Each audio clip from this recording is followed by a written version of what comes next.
휴게소 라면 한 그릇이 8,000원을 뚫는 곳까지 등장했습니다. 그런데 정작 그 음식을 판 상인은 손에 남는 돈이 없다고 호소했습니다. 더 이상한 건 손님도 주문도 끊긴 적이 없었다는 겁니다. 주차장에는 차량이 계속 밀려들었고 계산대에서는 하루 종일 결제음이 쏟아졌습니다. 하지만 그 화려한 매출 뒤에서 현장을 떠받치던 사람과 서비스는 하나둘 무너져 내리고 있었습니다. 손님은 바가지라고 분노했고 상인은 많이 팔수록 더 깊은 수렁에 빠졌습니다. 대체 어떻게 돈이 계속 쏟아지는 장사가 현장부터 집어삼키고 있었을까요? 우리가 휴게소에서 결제한 돈은 상인의 몫이 되기도 전에 대체 어디로 빨려 들어가고 있었던 걸까요? 고속도로와 차량이 폭발적으로 늘어나던 시절, 휴게소는 가만히 있어도 손님이 불어나는 장사였어요. 다른 식당처럼 목 좋은 골목을 차지하려 경쟁하거나 광고비를 쏟아부어 손님을 끌어올 이유도 없었습니다. 고속도로를 달리던 차량이 잠시 멈추는 순간 그 거대한 흐름이 그대로 휴게소의 손님으로 쏟아져 들어왔기 때문입니다. 실제로 고속도로 하루 평균 교통량은 1979년 약 14만 1천 대에서 2008년 약 357만 대로 25배 이상 폭증했습니다. 도로가 뻗어나가고 차량이 늘어날 때마다 휴게소의 손님도 함께 불어났습니다. 휴게소로 쏟아진 것은 차량만이 아니었어요. 그 뒤를 따라 상상을 뛰어넘는 매출이 산처럼 쌓였습니다. 코로나19 직전인 2019년 한국도로공사가 관리하는 휴게소의 매출은 주유소를 제외하고도 1조 4,304억 원에 달했습니다. 같은 해 도로공사가 휴게소에서 거둔 임대료만 1,953억 원이었습니다. 이 정도의 손님과 매출이라면 무너지는 게 오히려 더 어려워 보였어요. 차는 끊임없이 들어왔고 음식은 쉴 새 없이 팔렸습니다. 이렇게 많이 팔린다면 현장에도 돈이 쌓이고 그곳을 떠받치던 사람들도 함께 살아남아야 했습니다. 하지만 바로 그 지점에서 휴게소의 계산이 뒤집히기 시작했어요. 매출이 커질수록 상인의 몫보다 먼저 불어나는 돈이 있었기 때문입니다.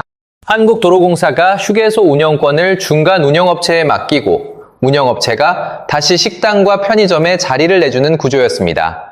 문제는 입점업체가 내는 수수료가 고정액이 아니라 매출에 연동돼 있었다는 점이에요. 입점업체가 100만 원을 팔면 평균 33만 원이 가장 먼저 빠져나갔습니다. 수수료율이 가장 높은 매장은 51만 원을 내야 했습니다. 식재료비와 인건비, 전기료와 카드 수수료를 빼기도 전이었습니다.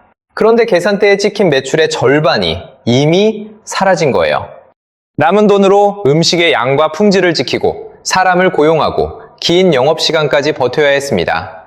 더 많이 팔면 매출은 늘었지만 수수료도 같은 비율로 따라 올라갔습니다.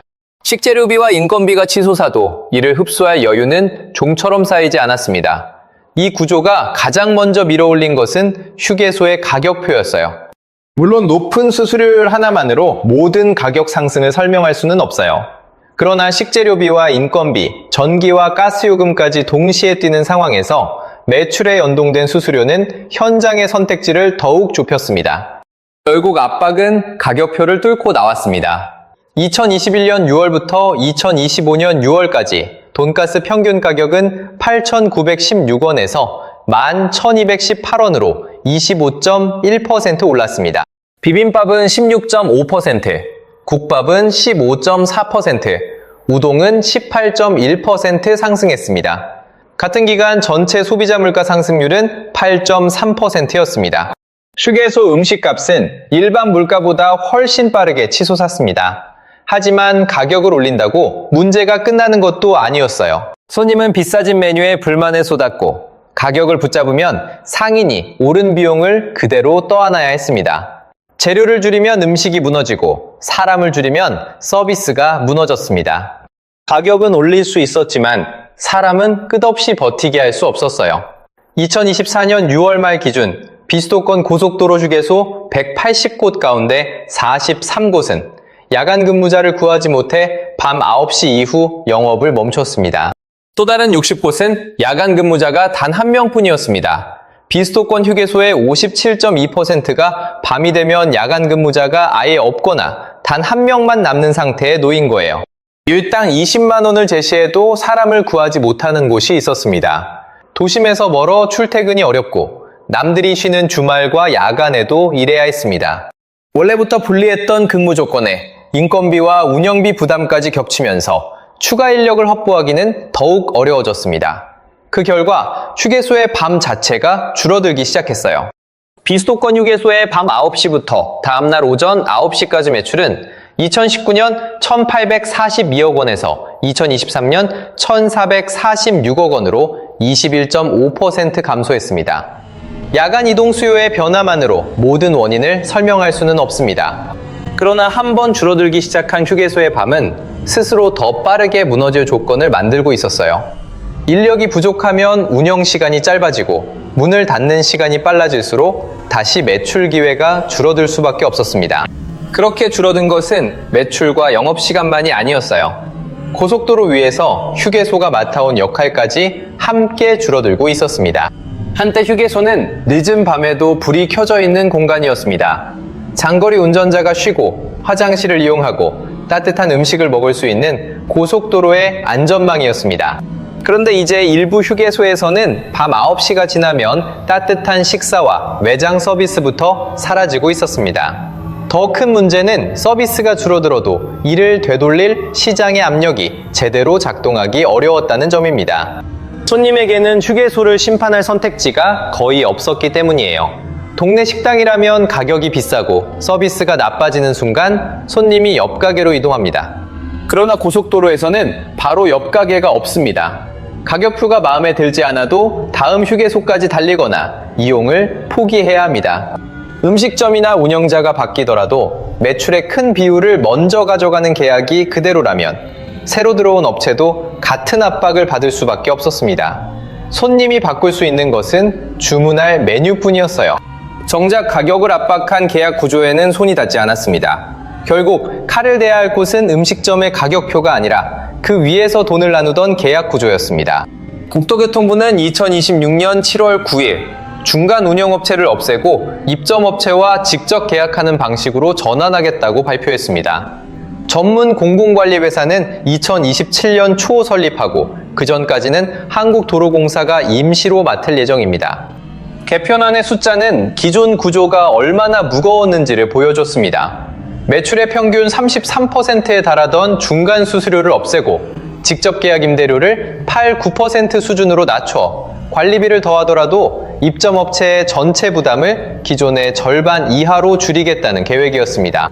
새 방식은 2026년 12월부터 전국 8개 휴게소에 먼저 임시 적용될 예정입니다. 정부는 단순히 임대료를 몇 퍼센트 낮추는 데 그치지 않았습니다. 중간 운영업체를 거치던 계약 단계 자체를 없애기로 했습니다.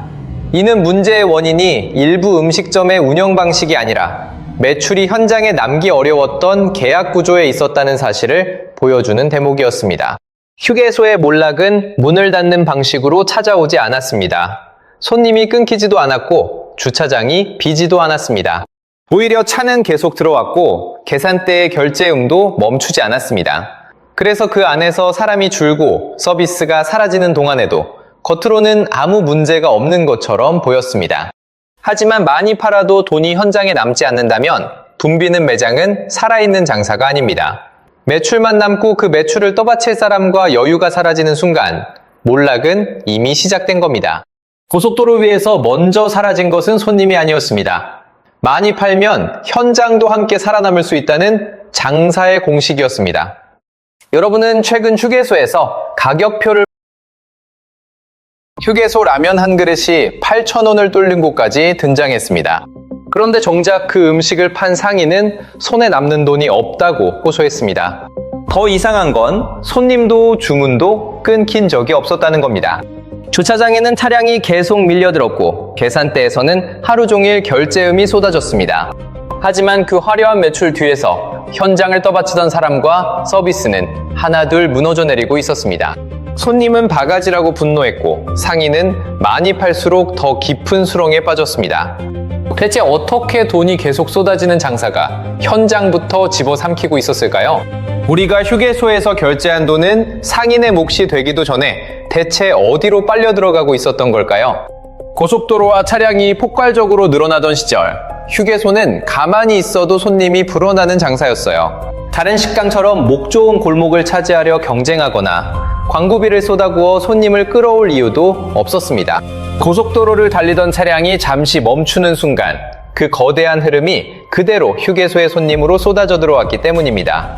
실제로 고속도로 하루 평균 교통량은 1979년 약 14만 1천 대에서 2008년 약 357만 대로 25배 이상 폭증했습니다. 도로가 뻗어나가고 차량이 늘어날 때마다 휴게소의 손님도 함께 불어났습니다. 휴게소로 쏟아진 것은 차량만이 아니었어요. 그 뒤를 따라 상상을 뛰어넘는 매출이 산처럼 쌓였습니다.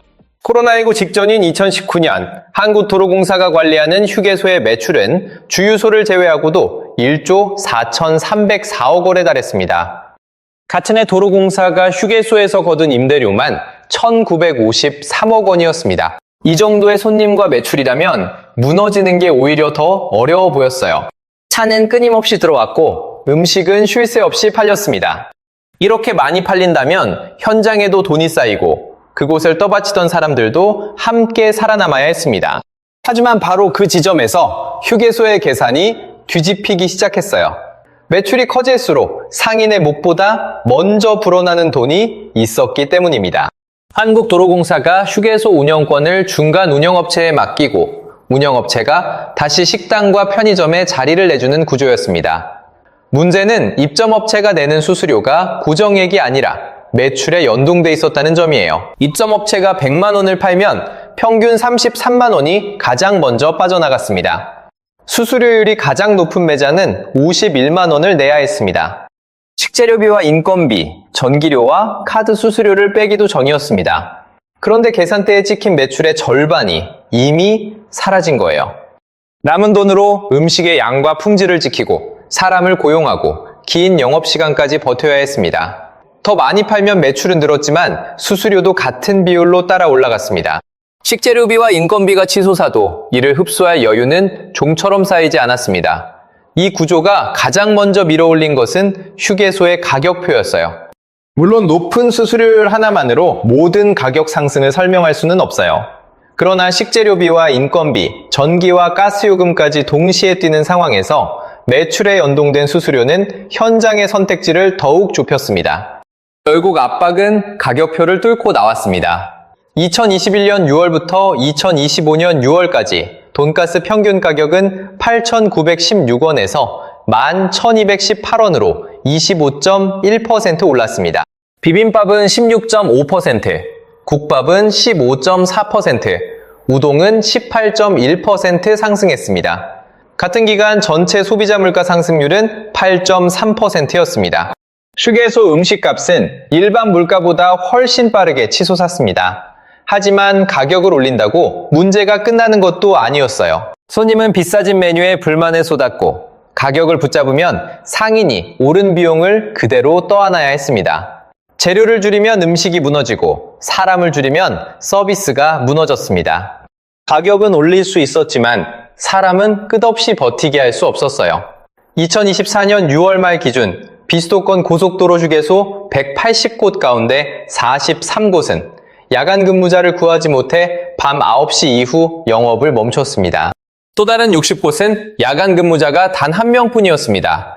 비수도권 휴게소의 57.2%가 밤이 되면 야간 근무자가 아예 없거나 단 한 명만 남는 상태에 놓인 거예요. 일당 20만 원을 제시해도 사람을 구하지 못하는 곳이 있었습니다. 도심에서 멀어 출퇴근이 어렵고 남들이 쉬는 주말과 야간에도 일해야 했습니다. 원래부터 불리했던 근무 조건에 인건비와 운영비 부담까지 겹치면서 추가 인력을 확보하기는 더욱 어려워졌습니다. 그 결과 휴게소의 밤 자체가 줄어들기 시작했어요. 비수도권 휴게소의 밤 9시부터 다음날 오전 9시까지 매출은 2019년 1,842억 원에서 2023년 1,446억 원으로 21.5% 감소했습니다. 야간 이동 수요의 변화만으로 모든 원인을 설명할 수는 없습니다. 그러나 한번 줄어들기 시작한 휴게소의 밤은 스스로 더 빠르게 무너질 조건을 만들고 있었어요. 인력이 부족하면 운영 시간이 짧아지고 문을 닫는 시간이 빨라질수록 다시 매출 기회가 줄어들 수밖에 없었습니다. 그렇게 줄어든 것은 매출과 영업시간만이 아니었어요. 고속도로 위에서 휴게소가 맡아온 역할까지 함께 줄어들고 있었습니다. 한때 휴게소는 늦은 밤에도 불이 켜져 있는 공간이었습니다. 장거리 운전자가 쉬고 화장실을 이용하고 따뜻한 음식을 먹을 수 있는 고속도로의 안전망이었습니다. 그런데 이제 일부 휴게소에서는 밤 9시가 지나면 따뜻한 식사와 매장 서비스부터 사라지고 있었습니다. 더 큰 문제는 서비스가 줄어들어도 이를 되돌릴 시장의 압력이 제대로 작동하기 어려웠다는 점입니다. 손님에게는 휴게소를 심판할 선택지가 거의 없었기 때문이에요. 동네 식당이라면 가격이 비싸고 서비스가 나빠지는 순간 손님이 옆 가게로 이동합니다. 그러나 고속도로에서는 바로 옆 가게가 없습니다. 가격표가 마음에 들지 않아도 다음 휴게소까지 달리거나 이용을 포기해야 합니다. 음식점이나 운영자가 바뀌더라도 매출의 큰 비율을 먼저 가져가는 계약이 그대로라면 새로 들어온 업체도 같은 압박을 받을 수밖에 없었습니다. 손님이 바꿀 수 있는 것은 주문할 메뉴뿐이었어요. 정작 가격을 압박한 계약 구조에는 손이 닿지 않았습니다. 결국 칼을 대야 할 곳은 음식점의 가격표가 아니라 그 위에서 돈을 나누던 계약 구조였습니다.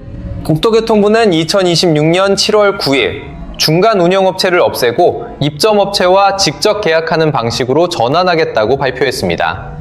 전문 공공관리회사는 2027년 초 설립하고 그 전까지는 한국도로공사가 임시로 맡을 예정입니다. 개편안의 숫자는 기존 구조가 얼마나 무거웠는지를 보여줬습니다. 매출의 평균 33%에 달하던 중간 수수료를 없애고 직접 계약 임대료를 8, 9% 수준으로 낮춰 관리비를 더하더라도 입점업체의 전체 부담을 기존의 절반 이하로 줄이겠다는 계획이었습니다. 새 방식은 2026년 12월부터 전국 8개 휴게소에 먼저 임시 적용될 예정입니다. 정부는 단순히 임대료를 몇 퍼센트 낮추는 데 그치지 않았습니다. 중간 운영업체를 거치던 계약 단계 자체를 없애기로 했습니다. 이는 문제의 원인이 일부 음식점의 운영 방식이 아니라 매출이 현장에 남기 어려웠던 계약 구조에 있었다는 사실을 보여주는 대목이었습니다. 휴게소의 몰락은 문을 닫는 방식으로 찾아오지 않았습니다. 손님이 끊기지도 않았고 주차장이 비지도 않았습니다. 오히려 차는 계속 들어왔고 계산대의 결제음도 멈추지 않았습니다. 그래서 그 안에서 사람이 줄고 서비스가 사라지는 동안에도 겉으로는 아무 문제가 없는 것처럼 보였습니다. 하지만 많이 팔아도 돈이 현장에 남지 않는다면 붐비는 매장은 살아있는 장사가 아닙니다. 매출만 남고 그 매출을 떠받칠 사람과 여유가 사라지는 순간 몰락은 이미 시작된 겁니다. 고속도로 위에서 먼저 사라진 것은 손님이 아니었습니다. 많이 팔면 현장도 함께 살아남을 수 있다는 장사의 공식이었습니다. 여러분은 최근 휴게소에서 가격표를 휴게소 라면 한 그릇이 8,000원을 뚫는 곳까지 등장했습니다. 그런데 정작 그 음식을 판 상인은 손에 남는 돈이 없다고 호소했습니다.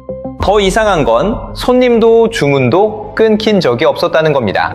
주차장에는 차량이 계속 밀려들었고 계산대에서는 하루 종일 결제음이 쏟아졌습니다.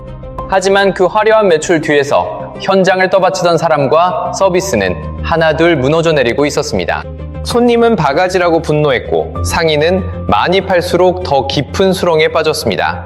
대체 어떻게 돈이 계속 쏟아지는 장사가 현장부터 집어삼키고 있었을까요? 우리가 휴게소에서 결제한 돈은 상인의 몫이 되기도 전에 대체 어디로 빨려 들어가고 있었던 걸까요? 고속도로와 차량이 폭발적으로 늘어나던 시절, 휴게소는 가만히 있어도 손님이 불어나는 장사였어요. 다른 식당처럼 목 좋은 골목을 차지하려 경쟁하거나 광고비를 쏟아부어 손님을 끌어올 이유도 없었습니다. 고속도로를 달리던 차량이 잠시 멈추는 순간 그 거대한 흐름이 그대로 휴게소의 손님으로 쏟아져 들어왔기 때문입니다. 실제로 고속도로 하루 평균 교통량은 1979년 약 14만 1천 대에서 2008년 약 357만 대로 25배 이상 폭증했습니다. 도로가 뻗어나가고 차량이 늘어날 때마다 휴게소의 손님도 함께 불어났습니다. 휴게소로 쏟아진 것은 차량만이 아니었어요. 그 뒤를 따라 상상을 뛰어넘는 매출이 산처럼 쌓였습니다.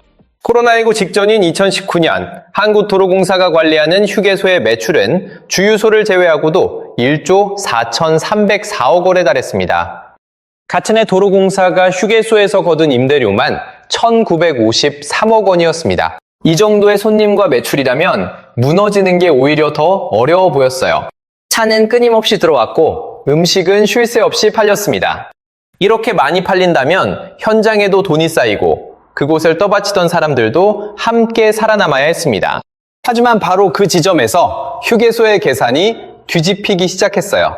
매출이 커질수록 상인의 목보다 먼저 불어나는 돈이 있었기 때문입니다. 한국도로공사가 휴게소 운영권을 중간 운영업체에 맡기고 운영업체가 다시 식당과 편의점에 자리를 내주는 구조였습니다. 문제는 입점업체가 내는 수수료가 고정액이 아니라 매출에 연동돼 있었다는 점이에요. 입점업체가 100만 원을 팔면 평균 33만 원이 가장 먼저 빠져나갔습니다.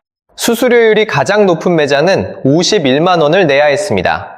식재료비와 인건비, 전기료와 카드 수수료를 빼기도 전이었습니다. 그런데 계산대에 찍힌 매출의 절반이 이미 사라진 거예요. 남은 돈으로 음식의 양과 품질을 지키고 사람을 고용하고 긴 영업시간까지 버텨야 했습니다. 더 많이 팔면 매출은 늘었지만 수수료도 같은 비율로 따라 올라갔습니다. 식재료비와 인건비가 치솟아도 이를 흡수할 여유는 종처럼 쌓이지 않았습니다. 이 구조가 가장 먼저 밀어올린 것은 휴게소의 가격표였어요.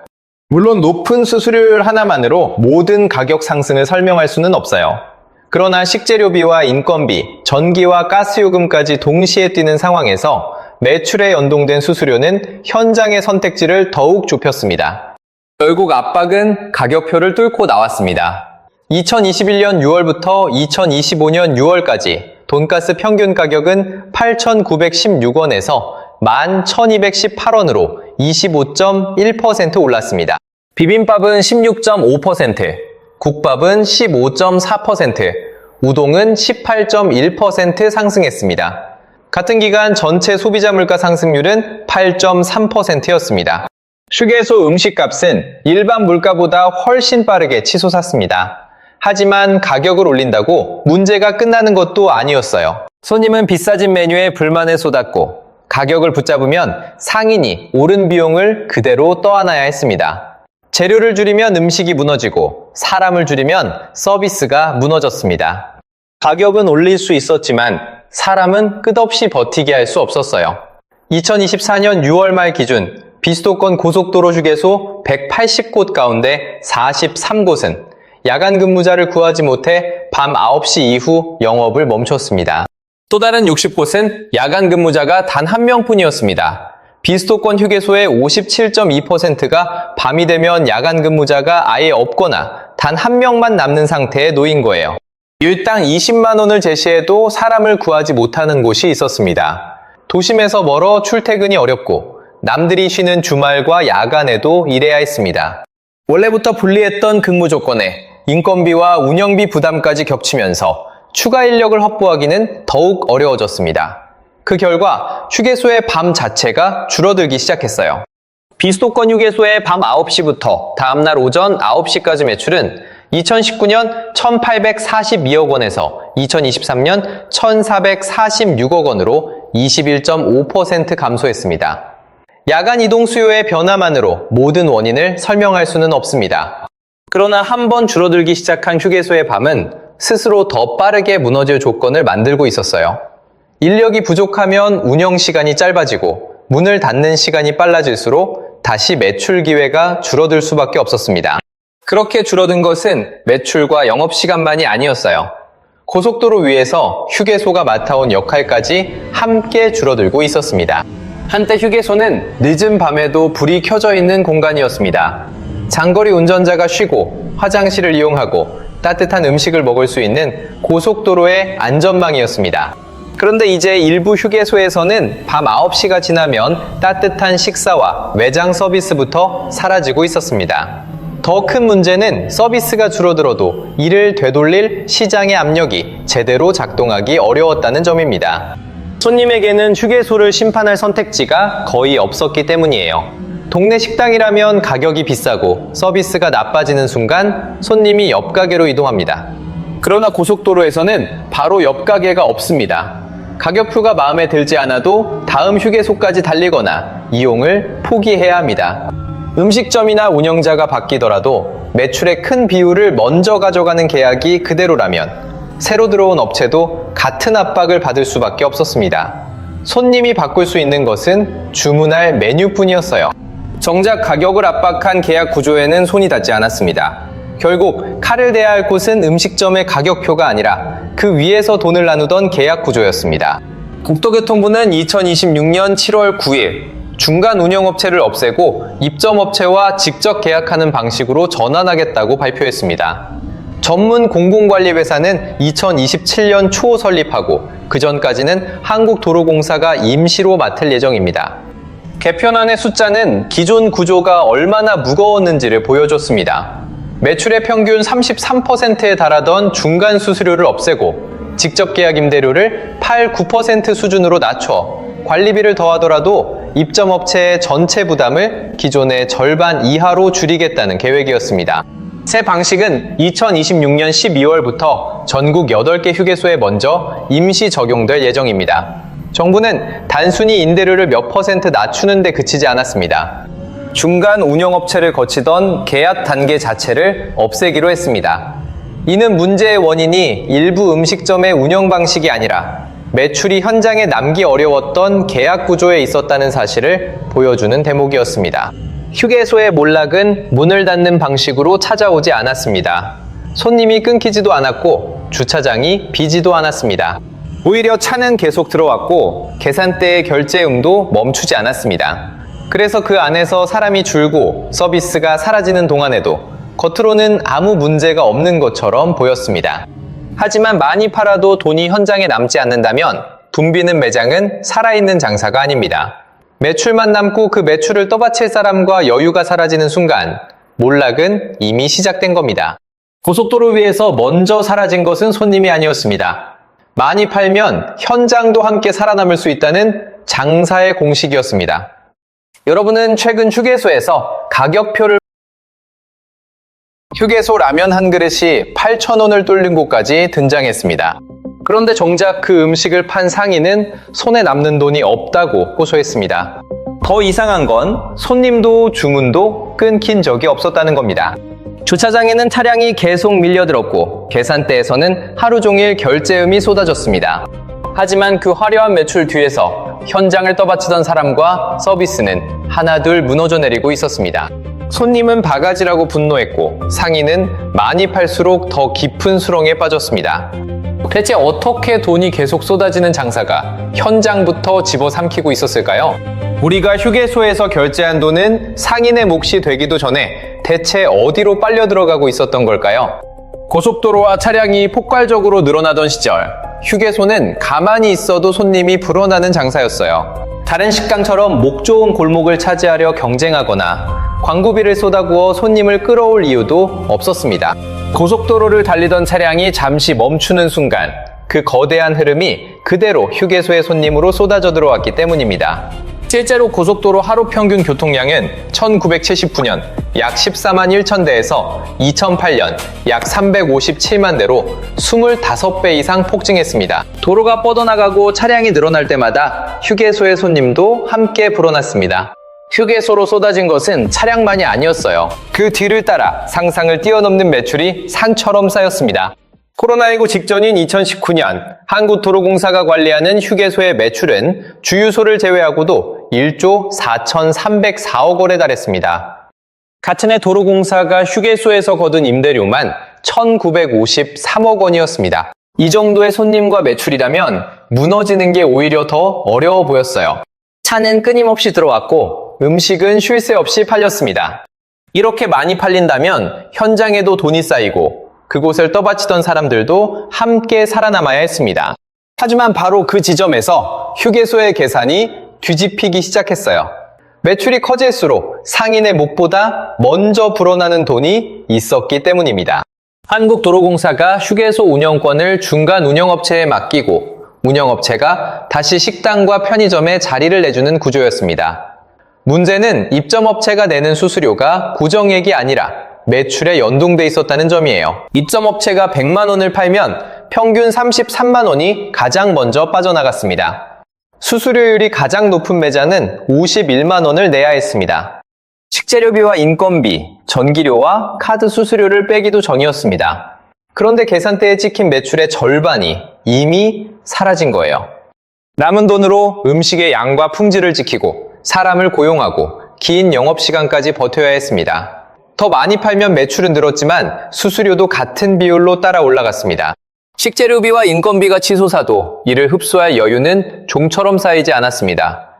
이 구조가 가장 먼저 밀어올린 것은 휴게소의 가격표였어요. 물론 높은 수수료율 하나만으로 모든 가격 상승을 설명할 수는 없어요. 그러나 식재료비와 인건비, 전기와 가스요금까지 동시에 뛰는 상황에서 매출에 연동된 수수료는 현장의 선택지를 더욱 좁혔습니다. 결국 압박은 가격표를 뚫고 나왔습니다. 2021년 6월부터 2025년 6월까지 돈가스 평균 가격은 8,916원에서 11,218원으로 25.1% 올랐습니다. 비빔밥은 16.5%, 국밥은 15.4%, 우동은 18.1% 상승했습니다. 같은 기간 전체 소비자 물가 상승률은 8.3%였습니다. 휴게소 음식값은 일반 물가보다 훨씬 빠르게 치솟았습니다. 하지만 가격을 올린다고 문제가 끝나는 것도 아니었어요. 손님은 비싸진 메뉴에 불만을 쏟았고 가격을 붙잡으면 상인이 오른 비용을 그대로 떠안아야 했습니다. 재료를 줄이면 음식이 무너지고 사람을 줄이면 서비스가 무너졌습니다. 가격은 올릴 수 있었지만 사람은 끝없이 버티게 할 수 없었어요. 2024년 6월 말 기준 비수도권 고속도로 휴게소 180곳 가운데 43곳은 야간 근무자를 구하지 못해 밤 9시 이후 영업을 멈췄습니다. 또 다른 60곳은 야간 근무자가 단 한 명뿐이었습니다. 비수도권 휴게소의 57.2%가 밤이 되면 야간 근무자가 아예 없거나 단 한 명만 남는 상태에 놓인 거예요. 일당 20만 원을 제시해도 사람을 구하지 못하는 곳이 있었습니다. 도심에서 멀어 출퇴근이 어렵고 남들이 쉬는 주말과 야간에도 일해야 했습니다. 원래부터 불리했던 근무 조건에 인건비와 운영비 부담까지 겹치면서 추가 인력을 확보하기는 더욱 어려워졌습니다. 그 결과 휴게소의 밤 자체가 줄어들기 시작했어요. 비수도권 휴게소의 밤 9시부터 다음날 오전 9시까지 매출은 2019년 1,842억 원에서 2023년 1,446억 원으로 21.5% 감소했습니다. 야간 이동 수요의 변화만으로 모든 원인을 설명할 수는 없습니다. 그러나 한번 줄어들기 시작한 휴게소의 밤은 스스로 더 빠르게 무너질 조건을 만들고 있었어요. 인력이 부족하면 운영 시간이 짧아지고 문을 닫는 시간이 빨라질수록 다시 매출 기회가 줄어들 수밖에 없었습니다. 그렇게 줄어든 것은 매출과 영업시간만이 아니었어요. 고속도로 위에서 휴게소가 맡아온 역할까지 함께 줄어들고 있었습니다. 한때 휴게소는 늦은 밤에도 불이 켜져 있는 공간이었습니다. 장거리 운전자가 쉬고 화장실을 이용하고 따뜻한 음식을 먹을 수 있는 고속도로의 안전망이었습니다. 그런데 이제 일부 휴게소에서는 밤 9시가 지나면 따뜻한 식사와 외장 서비스부터 사라지고 있었습니다. 더 큰 문제는 서비스가 줄어들어도 이를 되돌릴 시장의 압력이 제대로 작동하기 어려웠다는 점입니다.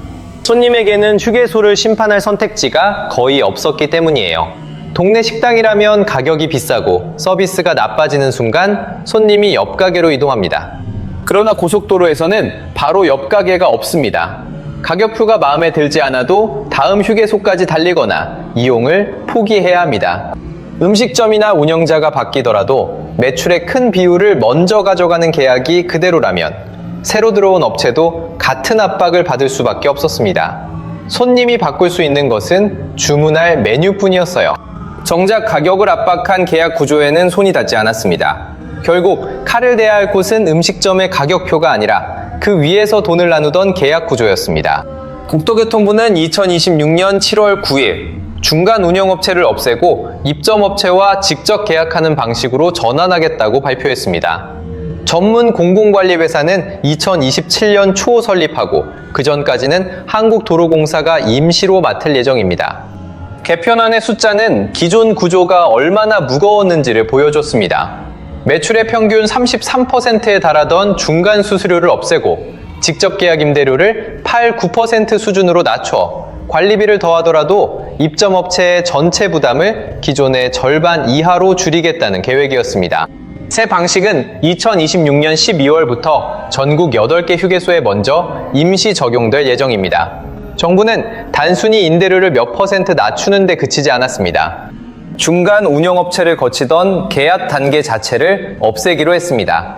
이는 문제의 원인이 일부 음식점의 운영 방식이 아니라 매출이 현장에 남기 어려웠던 계약 구조에 있었다는 사실을 보여주는 대목이었습니다. 휴게소의 몰락은 문을 닫는 방식으로 찾아오지 않았습니다. 손님이 끊기지도 않았고 주차장이 비지도 않았습니다. 오히려 차는 계속 들어왔고 계산대의 결제음도 멈추지 않았습니다. 그래서 그 안에서 사람이 줄고 서비스가 사라지는 동안에도 겉으로는 아무 문제가 없는 것처럼 보였습니다. 하지만 많이 팔아도 돈이 현장에 남지 않는다면 붐비는 매장은 살아있는 장사가 아닙니다. 매출만 남고 그 매출을 떠받칠 사람과 여유가 사라지는 순간 몰락은 이미 시작된 겁니다. 고속도로 위에서 먼저 사라진 것은 손님이 아니었습니다. 많이 팔면 현장도 함께 살아남을 수 있다는 장사의 공식이었습니다. 여러분은 최근 휴게소에서 가격표를 휴게소 라면 한 그릇이 8,000원을 뚫는 곳까지 등장했습니다. 그런데 정작 그 음식을 판 상인은 손에 남는 돈이 없다고 호소했습니다. 더 이상한 건 손님도 주문도 끊긴 적이 없었다는 겁니다. 주차장에는 차량이 계속 밀려들었고 계산대에서는 하루 종일 결제음이 쏟아졌습니다. 하지만 그 화려한 매출 뒤에서 현장을 떠받치던 사람과 서비스는 하나둘 무너져 내리고 있었습니다. 손님은 바가지라고 분노했고 상인은 많이 팔수록 더 깊은 수렁에 빠졌습니다. 대체 어떻게 돈이 계속 쏟아지는 장사가 현장부터 집어삼키고 있었을까요? 우리가 휴게소에서 결제한 돈은 상인의 몫이 되기도 전에 대체 어디로 빨려 들어가고 있었던 걸까요? 고속도로와 차량이 폭발적으로 늘어나던 시절, 휴게소는 가만히 있어도 손님이 불어나는 장사였어요. 다른 식당처럼 목 좋은 골목을 차지하려 경쟁하거나 광고비를 쏟아부어 손님을 끌어올 이유도 없었습니다. 고속도로를 달리던 차량이 잠시 멈추는 순간 그 거대한 흐름이 그대로 휴게소의 손님으로 쏟아져 들어왔기 때문입니다. 실제로 고속도로 하루 평균 교통량은 1979년 약 14만 1천 대에서 2008년 약 357만 대로 25배 이상 폭증했습니다. 도로가 뻗어나가고 차량이 늘어날 때마다 휴게소의 손님도 함께 불어났습니다. 휴게소로 쏟아진 것은 차량만이 아니었어요. 그 뒤를 따라 상상을 뛰어넘는 매출이 산처럼 쌓였습니다. 코로나19 직전인 2019년 한국도로공사가 관리하는 휴게소의 매출은 주유소를 제외하고도 1조 4,304억 원에 달했습니다. 같은 해 도로공사가 휴게소에서 거둔 임대료만 1,953억 원이었습니다. 이 정도의 손님과 매출이라면 무너지는 게 오히려 더 어려워 보였어요. 차는 끊임없이 들어왔고 음식은 쉴 새 없이 팔렸습니다. 이렇게 많이 팔린다면 현장에도 돈이 쌓이고 그곳을 떠받치던 사람들도 함께 살아남아야 했습니다. 하지만 바로 그 지점에서 휴게소의 계산이 뒤집히기 시작했어요. 매출이 커질수록 상인의 몫보다 먼저 불어나는 돈이 있었기 때문입니다. 한국도로공사가 휴게소 운영권을 중간 운영업체에 맡기고 운영업체가 다시 식당과 편의점에 자리를 내주는 구조였습니다. 문제는 입점업체가 내는 수수료가 고정액이 아니라 매출에 연동돼 있었다는 점이에요. 입점업체가 100만 원을 팔면 평균 33만 원이 가장 먼저 빠져나갔습니다. 수수료율이 가장 높은 매장은 51만 원을 내야 했습니다. 식재료비와 인건비, 전기료와 카드 수수료를 빼기도 전이었습니다. 그런데 계산대에 찍힌 매출의 절반이 이미 사라진 거예요. 남은 돈으로 음식의 양과 품질을 지키고 사람을 고용하고 긴 영업시간까지 버텨야 했습니다. 더 많이 팔면 매출은 늘었지만 수수료도 같은 비율로 따라 올라갔습니다. 식재료비와 인건비가 치솟아도 이를 흡수할 여유는 종처럼 쌓이지 않았습니다. 이 구조가 가장 먼저 밀어올린 것은 휴게소의 가격표였어요. 물론 높은 수수료율 하나만으로 모든 가격 상승을 설명할 수는 없어요. 그러나 식재료비와 인건비, 전기와 가스요금까지 동시에 뛰는 상황에서 매출에 연동된 수수료는 현장의 선택지를 더욱 좁혔습니다. 결국 압박은 가격표를 뚫고 나왔습니다. 2021년 6월부터 2025년 6월까지 돈가스 평균 가격은 8,916원에서 11,218원으로 25.1% 올랐습니다. 비빔밥은 16.5%, 국밥은 15.4%, 우동은 18.1% 상승했습니다. 같은 기간 전체 소비자 물가 상승률은 8.3%였습니다. 휴게소 음식값은 일반 물가보다 훨씬 빠르게 치솟았습니다. 하지만 가격을 올린다고 문제가 끝나는 것도 아니었어요. 손님은 비싸진 메뉴에 불만을 쏟았고 가격을 붙잡으면 상인이 오른 비용을 그대로 떠안아야 했습니다. 재료를 줄이면 음식이 무너지고 사람을 줄이면 서비스가 무너졌습니다. 가격은 올릴 수 있었지만 사람은 끝없이 버티게 할 수 없었어요. 2024년 6월 말 기준 비수도권 고속도로 휴게소 180곳 가운데 43곳은 야간 근무자를 구하지 못해 밤 9시 이후 영업을 멈췄습니다. 또 다른 60곳은 야간 근무자가 단 한 명뿐이었습니다. 비수도권 휴게소의 57.2%가 밤이 되면 야간 근무자가 아예 없거나 단 한 명만 남는 상태에 놓인 거예요. 일당 20만 원을 제시해도 사람을 구하지 못하는 곳이 있었습니다. 도심에서 멀어 출퇴근이 어렵고 남들이 쉬는 주말과 야간에도 일해야 했습니다. 원래부터 불리했던 근무 조건에 인건비와 운영비 부담까지 겹치면서 추가 인력을 확보하기는 더욱 어려워졌습니다. 그 결과 휴게소의 밤 자체가 줄어들기 시작했어요. 비수도권 휴게소의 밤 9시부터 다음날 오전 9시까지 매출은 2019년 1,842억 원에서 2023년 1,446억 원으로 21.5% 감소했습니다. 야간 이동 수요의 변화만으로 모든 원인을 설명할 수는 없습니다. 그러나 한번 줄어들기 시작한 휴게소의 밤은 스스로 더 빠르게 무너질 조건을 만들고 있었어요. 인력이 부족하면 운영 시간이 짧아지고 문을 닫는 시간이 빨라질수록 다시 매출 기회가 줄어들 수밖에 없었습니다. 그렇게 줄어든 것은 매출과 영업시간만이 아니었어요. 고속도로 위에서 휴게소가 맡아온 역할까지 함께 줄어들고 있었습니다. 한때 휴게소는 늦은 밤에도 불이 켜져 있는 공간이었습니다. 장거리 운전자가 쉬고 화장실을 이용하고 따뜻한 음식을 먹을 수 있는 고속도로의 안전망이었습니다. 그런데 이제 일부 휴게소에서는 밤 9시가 지나면 따뜻한 식사와 외장 서비스부터 사라지고 있었습니다. 더 큰 문제는 서비스가 줄어들어도 이를 되돌릴 시장의 압력이 제대로 작동하기 어려웠다는 점입니다. 손님에게는 휴게소를 심판할 선택지가 거의 없었기 때문이에요. 동네 식당이라면 가격이 비싸고 서비스가 나빠지는 순간 손님이 옆 가게로 이동합니다. 그러나 고속도로에서는 바로 옆 가게가 없습니다. 가격표가 마음에 들지 않아도 다음 휴게소까지 달리거나 이용을 포기해야 합니다. 음식점이나 운영자가 바뀌더라도 매출의 큰 비율을 먼저 가져가는 계약이 그대로라면 새로 들어온 업체도 같은 압박을 받을 수밖에 없었습니다. 손님이 바꿀 수 있는 것은 주문할 메뉴뿐이었어요. 정작 가격을 압박한 계약 구조에는 손이 닿지 않았습니다. 결국 칼을 대야 할 곳은 음식점의 가격표가 아니라 그 위에서 돈을 나누던 계약 구조였습니다. 국토교통부는 2026년 7월 9일 중간 운영업체를 없애고 입점업체와 직접 계약하는 방식으로 전환하겠다고 발표했습니다. 전문 공공관리회사는 2027년 초 설립하고 그 전까지는 한국도로공사가 임시로 맡을 예정입니다. 개편안의 숫자는 기존 구조가 얼마나 무거웠는지를 보여줬습니다. 매출의 평균 33%에 달하던 중간 수수료를 없애고 직접 계약 임대료를 8, 9% 수준으로 낮춰 관리비를 더하더라도 입점업체의 전체 부담을 기존의 절반 이하로 줄이겠다는 계획이었습니다. 새 방식은 2026년 12월부터 전국 8개 휴게소에 먼저 임시 적용될 예정입니다. 정부는 단순히 임대료를 몇 퍼센트 낮추는 데 그치지 않았습니다. 중간 운영업체를 거치던 계약 단계 자체를 없애기로 했습니다.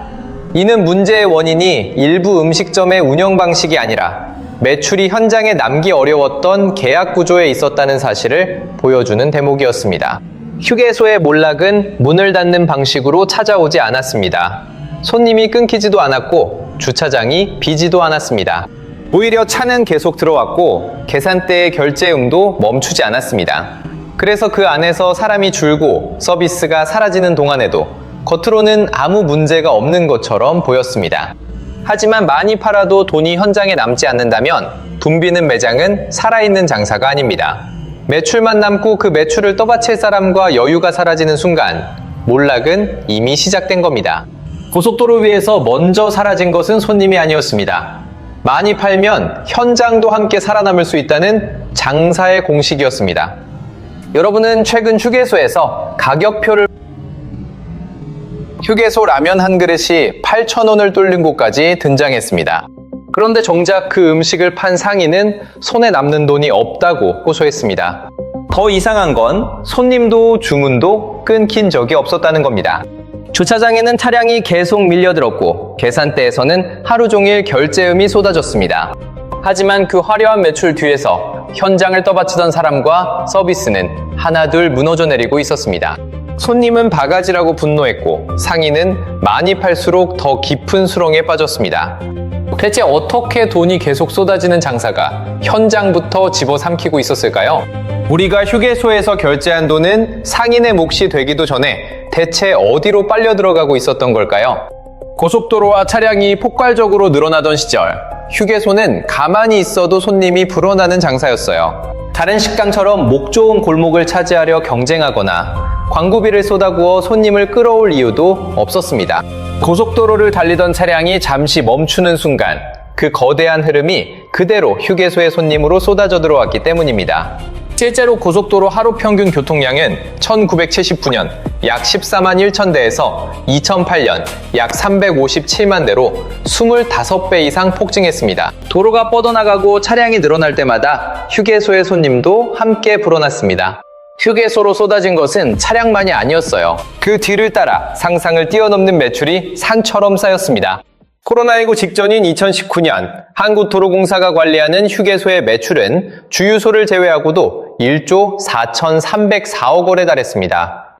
같은 해 도로공사가 휴게소에서 거둔 임대료만 1,953억 원이었습니다. 이 정도의 손님과 매출이라면 무너지는 게 오히려 더 어려워 보였어요.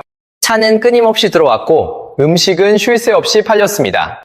이렇게 많이 팔린다면 현장에도 돈이 쌓이고 그곳을 떠받치던 사람들도 함께 살아남아야 했습니다. 하지만 바로 그 지점에서 휴게소의 계산이 뒤집히기 시작했어요. 매출이 커질수록 상인의 몫보다 먼저 불어나는 돈이 있었기 때문입니다. 한국도로공사가 휴게소 운영권을 중간 운영업체에 맡기고 운영업체가 다시 식당과 편의점에 자리를 내주는 구조였습니다. 문제는 입점업체가 내는 수수료가 고정액이 아니라 매출에 연동돼 있었다는 점이에요. 입점업체가 100만 원을 팔면 평균 33만 원이 가장 먼저 빠져나갔습니다. 수수료율이 가장 높은 매장은 51만 원을 내야 했습니다. 식재료비와 인건비, 전기료와 카드 수수료를 빼기도 전이었습니다. 그런데 계산대에 찍힌 매출의 절반이 이미 사라진 거예요. 남은 돈으로 음식의 양과 품질을 지키고 사람을 고용하고 긴 영업시간까지 버텨야 했습니다. 더 많이 팔면 매출은 늘었지만 수수료도 같은 비율로 따라 올라갔습니다. 식재료비와 인건비가 치솟아도 이를 흡수할 여유는 종처럼 쌓이지 않았습니다. 이 구조가 가장 먼저 밀어올린 것은 휴게소의 가격표였어요. 물론 높은 수수료율 하나만으로 모든 가격 상승을 설명할 수는 없어요. 그러나 식재료비와 인건비, 전기와 가스요금까지 동시에 뛰는 상황에서 매출에 연동된 수수료는 현장의 선택지를 더욱 좁혔습니다. 결국 압박은 가격표를 뚫고 나왔습니다. 2021년 6월부터 2025년 6월까지 돈가스 평균 가격은 8,916원에서 11,218원으로 25.1% 올랐습니다. 비빔밥은 16.5%, 국밥은 15.4%, 우동은 18.1% 상승했습니다. 같은 기간 전체 소비자 물가 상승률은 8.3%였습니다. 휴게소 음식값은 일반 물가보다 훨씬 빠르게 치솟았습니다. 하지만 가격을 올린다고 문제가 끝나는 것도 아니었어요. 손님은 비싸진 메뉴에 불만을 쏟았고 가격을 붙잡으면 상인이 오른 비용을 그대로 떠안아야 했습니다.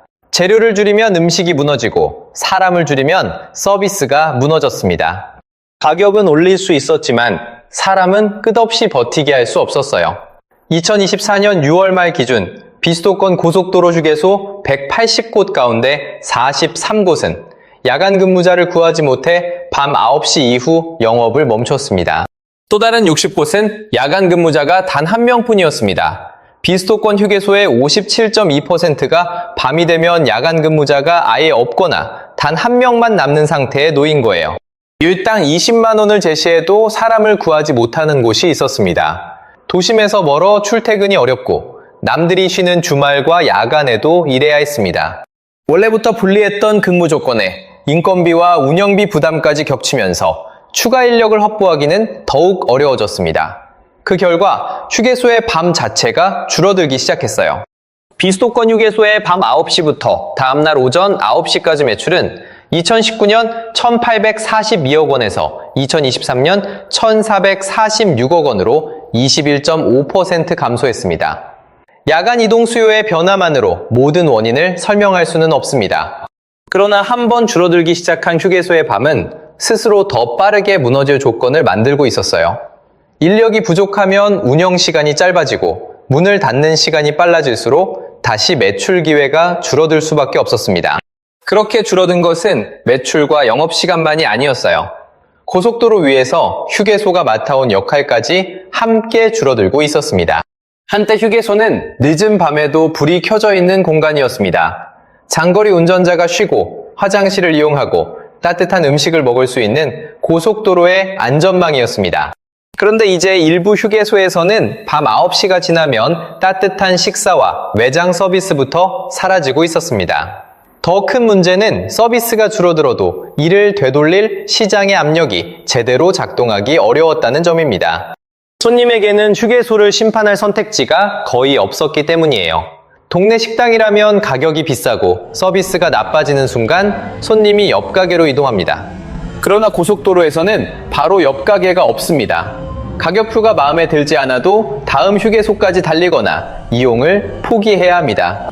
음식점이나 운영자가 바뀌더라도 매출의 큰 비율을 먼저 가져가는 계약이 그대로라면 새로 들어온 업체도 같은 압박을 받을 수밖에 없었습니다.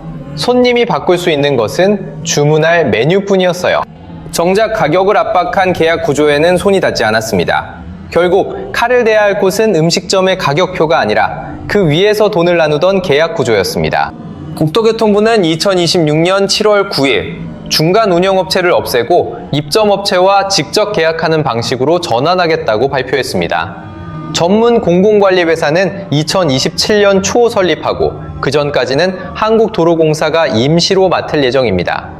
개편안의 숫자는 기존 구조가 얼마나 무거웠는지를 보여줬습니다. 매출의 평균 33%에 달하던 중간 수수료를 없애고 직접 계약 임대료를 8, 9% 수준으로 낮춰 관리비를 더하더라도 입점업체의 전체 부담을 기존의 절반 이하로 줄이겠다는 계획이었습니다. 새 방식은 2026년 12월부터 전국 8개 휴게소에 먼저 임시 적용될 예정입니다. 정부는 단순히 임대료를 몇 퍼센트 낮추는 데 그치지 않았습니다. 중간 운영업체를 거치던 계약 단계 자체를 없애기로 했습니다. 이는 문제의 원인이 일부 음식점의 운영 방식이 아니라 매출이 현장에 남기 어려웠던 계약 구조에 있었다는 사실을 보여주는 대목이었습니다. 휴게소의 몰락은 문을 닫는 방식으로 찾아오지 않았습니다. 손님이 끊기지도 않았고 주차장이 비지도 않았습니다. 오히려 차는 계속 들어왔고 계산대의 결제음도 멈추지 않았습니다. 그래서 그 안에서 사람이 줄고 서비스가 사라지는 동안에도 겉으로는 아무 문제가 없는 것처럼 보였습니다. 하지만 많이 팔아도 돈이 현장에 남지 않는다면 붐비는 매장은 살아있는 장사가 아닙니다. 매출만 남고 그 매출을 떠받칠 사람과 여유가 사라지는 순간 몰락은 이미 시작된 겁니다. 고속도로 위에서 먼저 사라진 것은 손님이 아니었습니다. 많이 팔면 현장도 함께 살아남을 수 있다는 장사의 공식이었습니다. 여러분은 최근 휴게소에서 가격표를